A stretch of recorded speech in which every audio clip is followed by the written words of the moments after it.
Hey everyone, welcome back to the channel.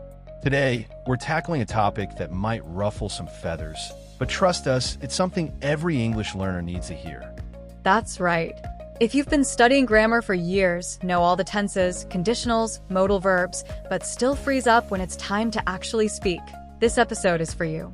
What if we told you that endlessly studying grammar rules isn't necessarily the golden ticket to fluency?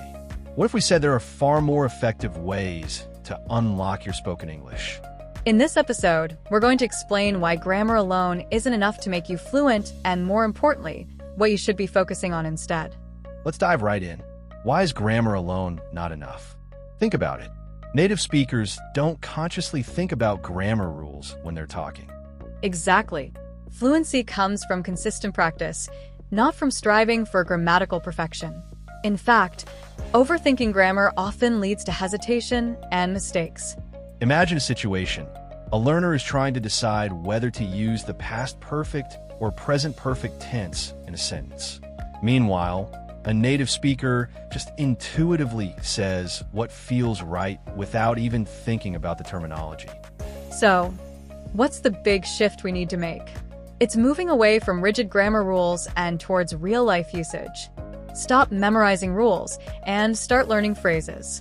Instead of endlessly drilling verb conjugations, focus on learning common expressions. Things like I think, let me check, or that makes sense. These simple phrases can get you a long way. Another key is to think in chunks, not individual words. Native speakers communicate using these natural chunks of language. Right. Instead of constructing a sentence word by word, use pre-made phrases. How have you been?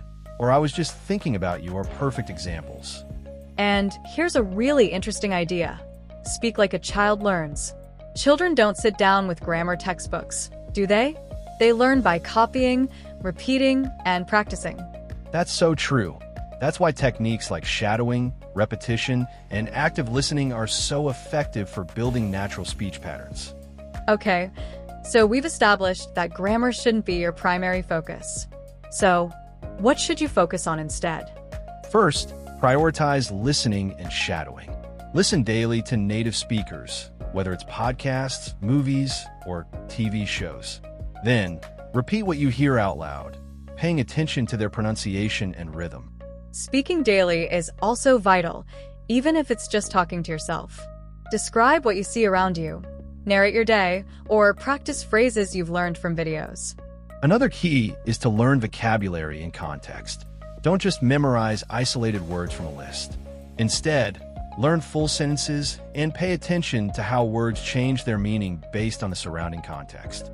And it's a good idea to actively build your own phrase bank. Keep a notebook or digital list of useful phrases that you encounter. Review them daily and actively try to use them in your conversations. Finally, and this is crucial, get comfortable with making mistakes. Native speakers make mistakes all the time. The key is that they don't let it derail their conversation. Focus on fluency over perfection. Confidence grows through practice, not through perfect grammar.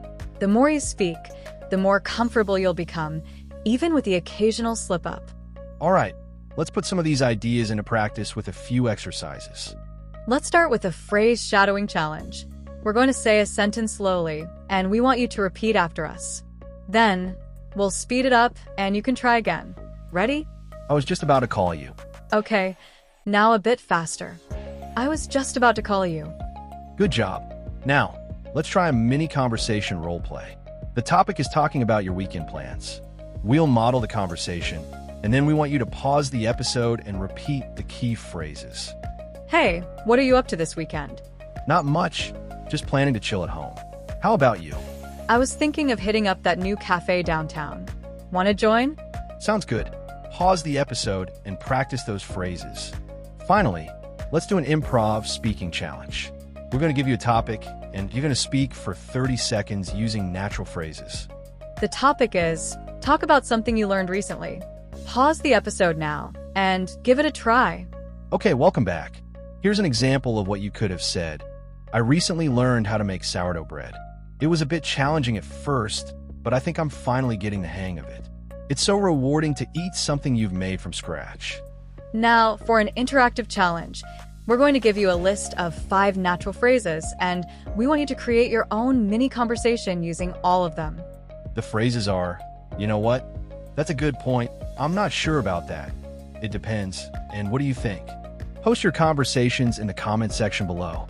Okay, let's recap the main points. Grammar is helpful, but fluency comes from practice. Stop overthinking and start speaking naturally. We want to know which phrase you're going to start using today. Let us know in the comments. And of course, don't forget to like this video, subscribe to the channel, and turn on notifications so you don't miss our next episode, which is going to be all about idioms. Idioms you'll hear every day, but probably never learned in school. Until next time.